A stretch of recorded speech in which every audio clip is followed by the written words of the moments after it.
Hi, my name is Dr. Gerry Bustillo, and I'm a private practice gynecologist in Fountain Valley, California. My specialty is gynecology, and I provide services in general gynecology, in menopause care, and in minimally invasive gynecologic surgeries.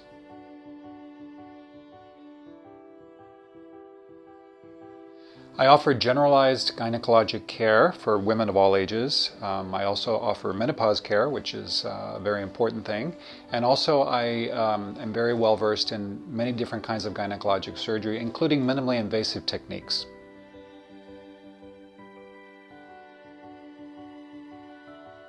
Fibroids are smooth muscle tumors that originate from the wall of the uterus. They are benign, they are not cancer, but they're also extremely common. In fact, about 70% of Caucasian women and up to 80% of African American women have them.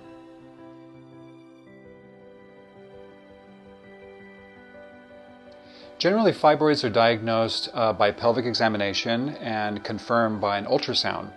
And they can be located in different parts of the uterus. The ones that are in the wall of the uterus are quite common, and they're called intramural. There are some that are just below the surface of the uterus, and they're called subserous. And there's also another kind that is called submucous, and these are the kind that are just below the inner lining of the uterus. And finally, there's the pedunculated type, which are the type that are on a stalk and often give no symptoms whatsoever.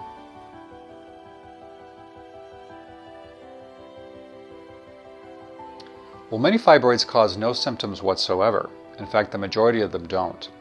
When they do cause symptoms, however, fibroids can cause abnormal uterine bleeding, pelvic pain, either during the cycle or at other times, and sometimes they're implicated in fertility problems as well. Another symptom that we see is what's called bulk symptoms, where from the sheer increased volume of the uterus, people have pelvic pressure, urinary problems, things like that.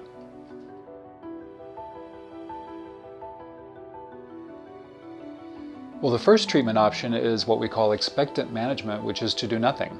If the patient feels that it's not really a problem, there's really nothing that she has to do. We go on to medical treatment. Sometimes with use of certain medications like oral contraceptives, we can control the symptoms of fibroids without resorting to anything else.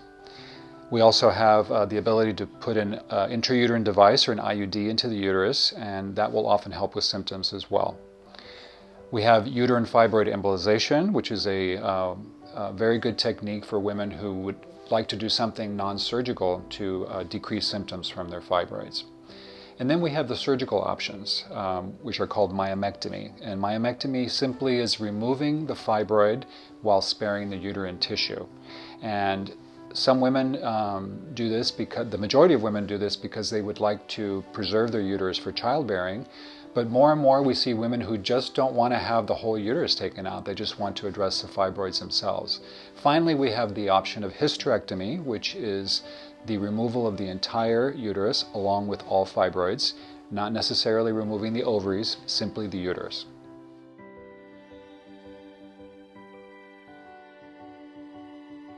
Myomectomy is performed when the patient is interested in preserving her uterus, and what we do is we remove only the fibroids and we spare the normal uterine tissue and repair the defect that's caused.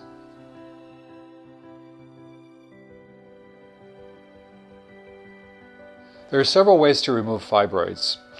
For many years, we've been doing surgery through usually a bikini cut or an open procedure through the abdomen. Now, this has been done for many years, but it's definitely something that is, it takes the patient longer to recover from. It's sort of like having a cesarean section. And then we have the possibility of what we call hysteroscopic removal, which is where a camera is placed into the uterus through the vagina, and fibroids that are submucous or very superficial, just adjacent to the lining, can be removed that way. Then we have laparoscopic myomectomy, which is making small incisions in the abdomen and inflating the abdomen with carbon dioxide so the person actually looks pregnant. And then we put ports, depending on the surgeon, a various number of ports into the uterus, and we do the surgery that way. Now, the most exciting development is what's called robot-assisted laparoscopic myomectomy, which is a laparoscopic myomectomy but with the aid of the Da Vinci robot. And by using this technology, we have better control of tissue, we're able to sew better, the patient has less pain, less bleeding, less disability after surgery, and can return quicker to her normal life.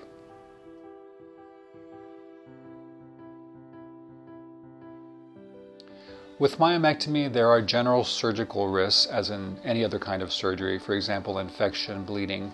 Generally, if laparoscopic myomectomies are performed, there are less risks along these lines. Of course, there are risks that the fibroids may recur. Oftentimes, fibroids can be very, very small and they're not visible at the time of surgery. And if the patient chooses to keep her uterus, later on down the road, she may have new fibroids that develop, or very, very small ones that were not seen that could cause a problem. Another important risk is the risk of cancer. We do know that uterine fibroids are benign tumors, but there are masses that are very much similar to fibroids that are actually cancerous, and they're called sarcoma.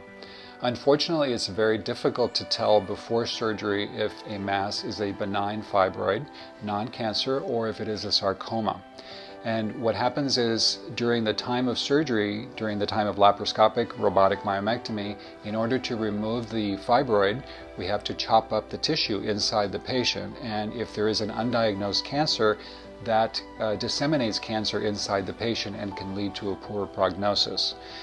This is something that we've become concerned about. It's actually quite rare. Fibroids are almost always benign. However, approximately 10 cases in 10,000 women are actually cancerous. So what we are learning to do is to be very discriminating with regard to which masses we will morcellate or chop up. And we're also developing new technologies such as morcellation bags, where we can chop up the tissue in an enclosed space so that the patient doesn't suffer any sequelae from that or any side effects. Another important risk of myomectomy is the unlikely chance of hysterectomy. Fibroids tend to be very vascular. That means they have a very abundant blood supply. And during the procedure, if the bleeding is excessive, sometimes the patient might have to have her uterus removed. Again, that's quite uncommon, and it would only be done to save the patient's life.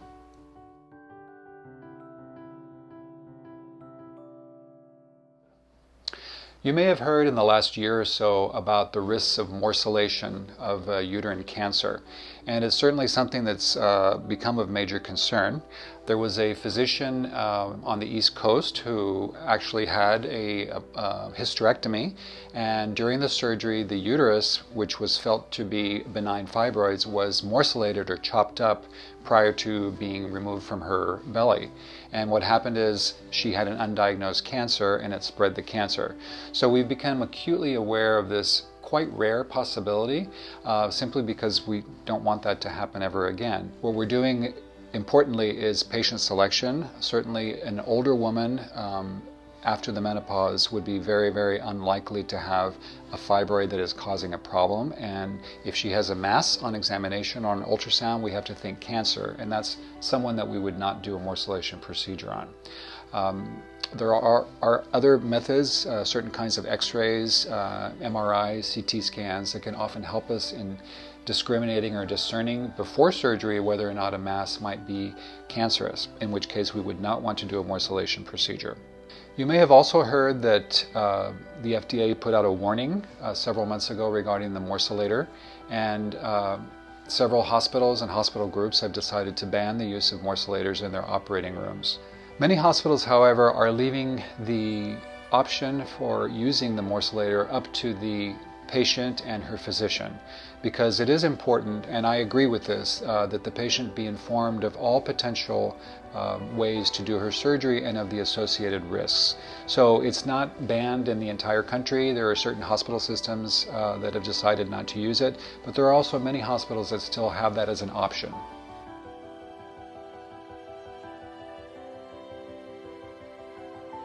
Well, with an open myomectomy, in other words, the more old-fashioned technique where the abdomen is open, the recovery was basically like a cesarean section, which is about 6 to 8 weeks.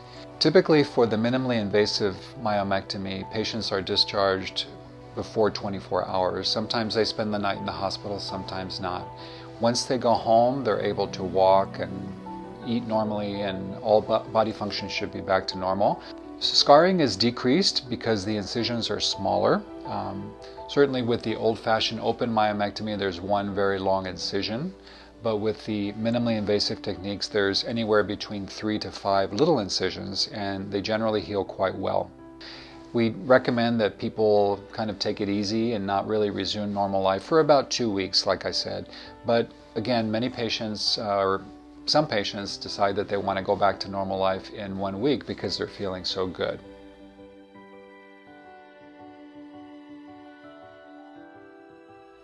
If someone is symptomatic enough to have surgery for fibroids and she's looked at all the other options and decided on surgery, she should expect to have her symptoms go away. So depending on what she had to begin with, abnormal bleeding, bulk symptoms where she has a lot of pelvic pressure or urinary problems, pain, all those symptoms should go away.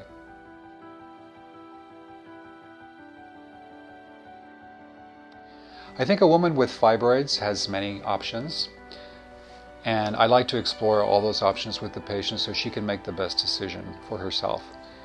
First of all, she might choose to do nothing. We could talk about what to expect if she does nothing. She may opt for medical treatment, birth control pills or an intrauterine device. She may really want to avoid surgery, in which case she would be a good candidate for a uterine fibroid embolization. Once the patient has decided, along with me, that she would like to have surgery, I offer her the various types of myomectomy. I'm rather biased towards the minimally invasive techniques because I really feel that they're better for the patient and they give very good results. I have had quite a bit of experience doing laparoscopic myomectomy, and I feel very confident that the patient will do well.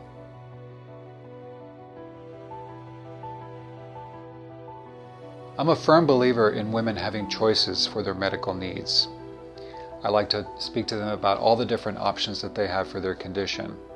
When it becomes clear that the patient wants a uterine fibroid embolization and she wants to avoid surgery, I'm very confident in referring her to Dr. Harris because I know that he is technically a very good physician and he will inform the patient of all her different options and what to expect.